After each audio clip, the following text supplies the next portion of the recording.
लपंडाव मालिकेच्या पुढील काही येणाऱ्या भागांचे अपडेट जाणून घेऊया आपल्या आजच्या या व्हिडिओमध्ये. चला तर मग सुरुवात करूया आपल्या आजच्या या व्हिडिओला. तर आता आपण इथे पाहणार आहोत की कशा पद्धतीने आता इकडे कान्हा हा तेजस्विनीला एक जबरदस्त आयडिया देणार आणि त्यानंतर आता तेजस्विनी ही खरी तेजस्विनी आहे हे पटवण्यासाठी सखीला मदत होणार. तर दुसऱ्या बाजूला आता आणखीन एक मोठी घटना घडणार. आता नेमकं कसं कसं आणि काय काय घडणार हे सगळं काही आपल्या या व्हिडिओमध्ये शेवटपर्यंत पहा. तेजस्विनी विचार करत असते की मी माझ्या मुलीला कसं पटवून देऊ, मी तिची आई आहे म्हणून तिला पटावं, मी तिची आई आहे, मीच तिला जन्म दिला आहे, यासाठी मी आता काय करू, काहीही करून मला सखीला या गोष्टी पटवून द्यायच्याच आहेत. पण त्यासाठी मार्ग काय. इतक्यात आता तिकडे कान्हा येतो. कान्हा म्हणतो मी मदत करू का तुम्हाला. त्यावर मग तेजस्विनी म्हणते काय मदत करशील तू माझी.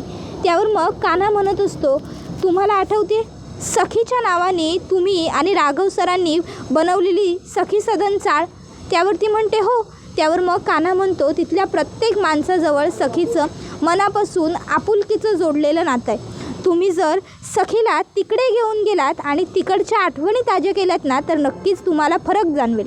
आता मग तेजस्विनी सखीला सांगते मला सखी सदन चाळीत जायचं आहे. त्यावर सखी म्हणते काय, त्या चाळीत तुम्हाला असं अचानक का जायचं आहे. त्यावर मग ती म्हणते अगं सखी असं काय करतेस, तिकडे आपले सगळे कामगार राहतात, तिकडे आपलं सगळं जवळपास कुटुंब राहतं. कारण राघव नेहमी म्हणायचे कामगार हे आपले कामगार नसून ते आपलं कुटुंब आहे आणि आम्ही दोघं तुला घेऊन तिकडे पूर्वी नेहमीच जायचो कुटुंबाबरोबर सेलिब्रेट करण्यासाठी. आपली प्रत्येक गोष्ट आपण तिकडेच करायचो. त्याबरोबर मग कान्हा म्हणतो सखी मॅडम मी काय म्हणतो नाही म्हणजे त्यांची एवढी मनापासून इच्छा आहे तर जाऊयात ना त्यांना घेऊन. त्या बहाण्याने आपलं दोघांचंसुद्धा चाळीमध्ये परत जाणं होईल. किती दिवस झाले आपलं जाणं तिकडे झालेलंच नाही आहे. त्यावर मग आता इकडे सखी विचार करू लागते. तेजस्विनी तिला पुन्हा रिक्वेस्ट करते प्लीज सखी प्लीज मला घेऊन चल ना. मग मात्र आता सखीचा नाईलाज होतो आणि सखी तेजस्विनीला घेऊन जायला तयार होते. तेजस्विनी सखी आणि कान्हा हे तिघंही जणं आता त्यांच्या चाळीत आलेले असतात. आता तेजस्विनीला चाळीत आलेलं बघून पहिले तर लोक घाबरतात की आता ही बाई पुन्हा इकडे कशाला आली. आता लोकांना वाटत असतं की चाळ पाडायला वगैरे सांगायलाच ही इकडे आली आहे. कारण लोकांना हे माहीत नाही आहे की ही सरकार नसून खरी तेजस्विनी आहे. मग आता तेजस्विनी ही सगळ्यांना म्हणते काय झालं, तुम्ही सगळे माझ्याकडे असं रागाने का बघताय आणि माझ्यापासून लांब का जाताय. या ना प्लीज सगळ्यांनी माझ्या जवळ या. एवढ्या वर्षांनंतर मी तुम्हा सगळ्यांना भेटते बघते. दाभाडे मावशी सांगा ना सगळ्यांना, बोलवा ना जवळ. त्याबरोबर मग लगेचच दाभाडे मावशी सगळ्या कामगारांना सांगतात की या सगळ्यांनी या. मग सगळ्यांच्या बायका मुलं सगळीच जणं आलेली असतात.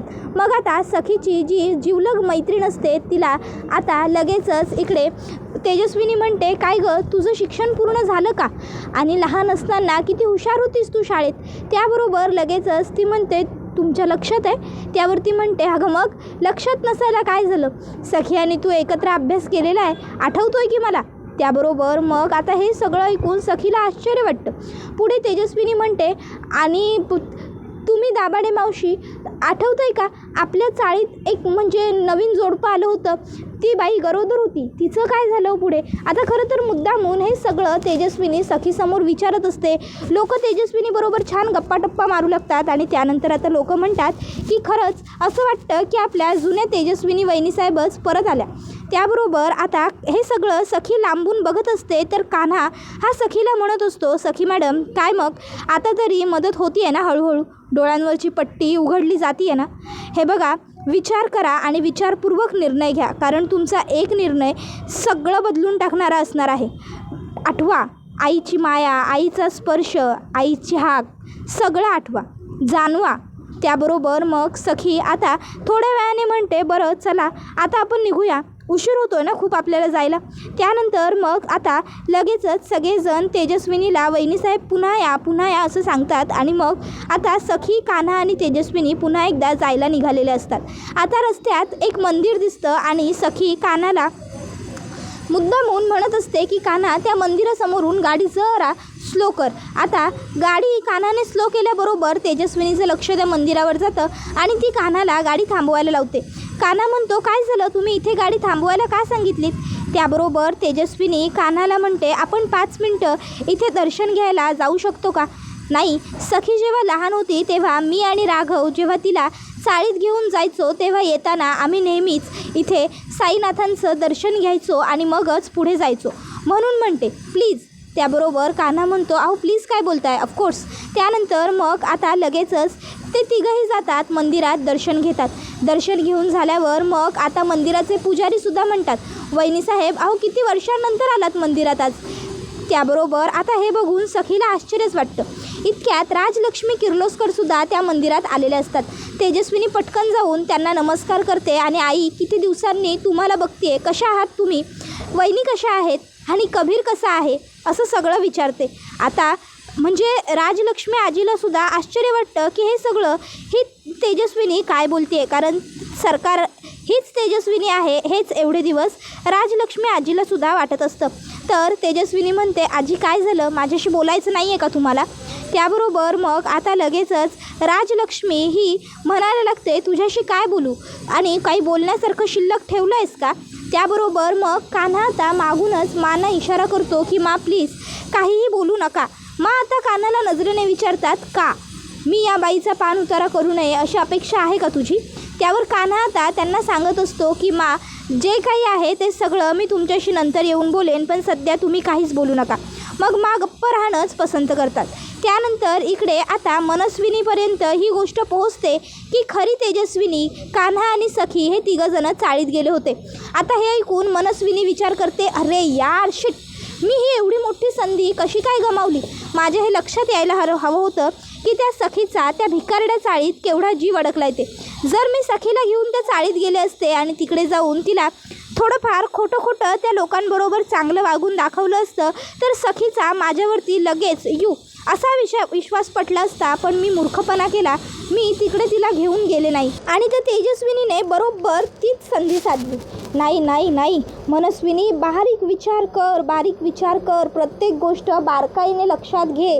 काहीही करून तुला सखीला पटवून द्यावंच लागणार आहे की तूच तिची आई आहेस, तूच खरीखुरी तेजस्विनी आहेस, नाहीतर एवढी वर्ष राखून ठेवलेलं हे एम्पायर असं तुझ्या हातातून निसटून जाईल.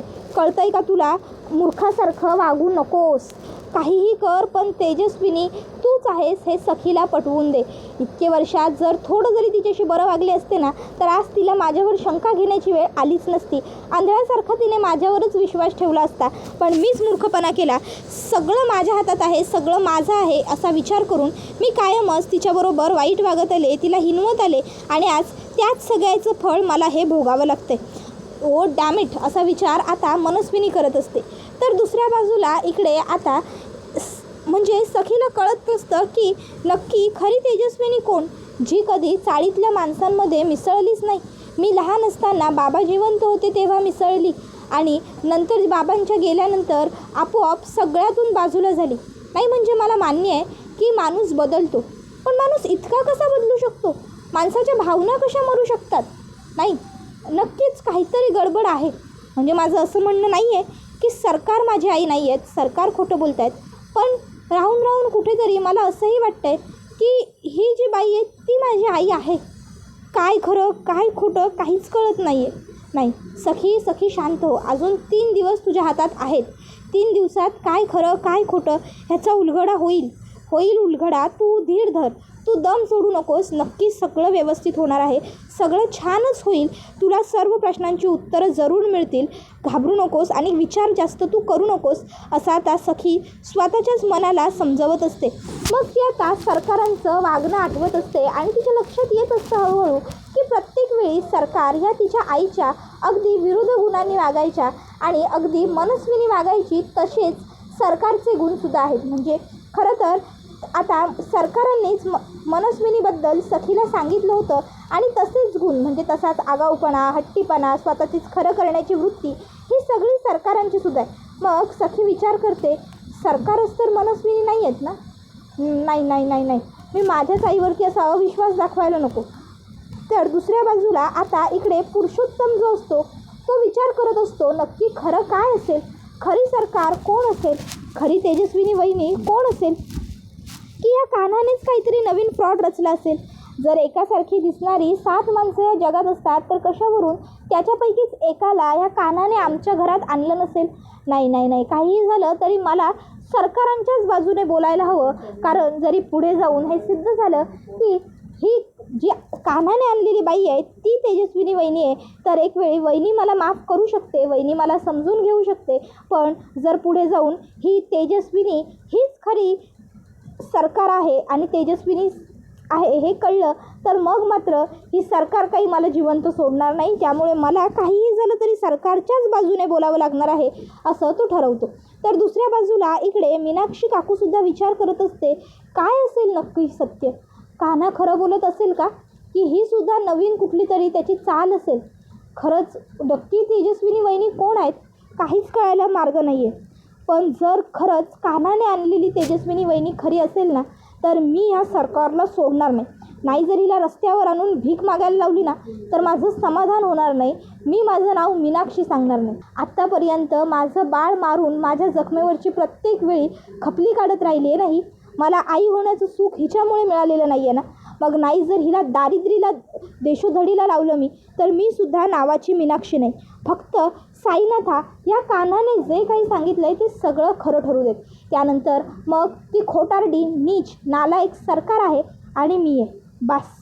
तेजस्विनी वहिनी तर साध्या आहेत, त्या तर माझ्यावर सहज विश्वास ठेवतील आणि मग ह्या सरकारचा बरोबर मी काटा काढेन. त्याबरोबर हा व्हिडिओ इथेच संपतो. व्हिडिओ आवडला असेल तर व्हिडिओला लाईक करा, चॅनलवर नवीन असाल तर चॅनलला सबस्क्राईब करा आणि बेल आयकॉन आठवणीने प्रेस करा, जेणेकरून तुम्हाला पुढच्या प्रत्येक व्हिडिओचं नोटिफिकेशन मिळत जाईल आणि सर्व व्हिडिओंचा आनंद हा अगदी उत्तम पद्धतीने घेता येईल. चला तर मग प्रेक्षकांनो, आजच्या पुरतं इथेच थांबूया. पुढचा व्हिडिओ येईपर्यंत या व्हिडिओचा छान पद्धतीने आनंद घेत राहा. तुम्हाला लपंडाव ही मालिका कशी वाटते हे आम्हाला कमेंटमध्ये नक्कीच सांगा. टाटा बाय बाय, धन्यवाद, take care all of you.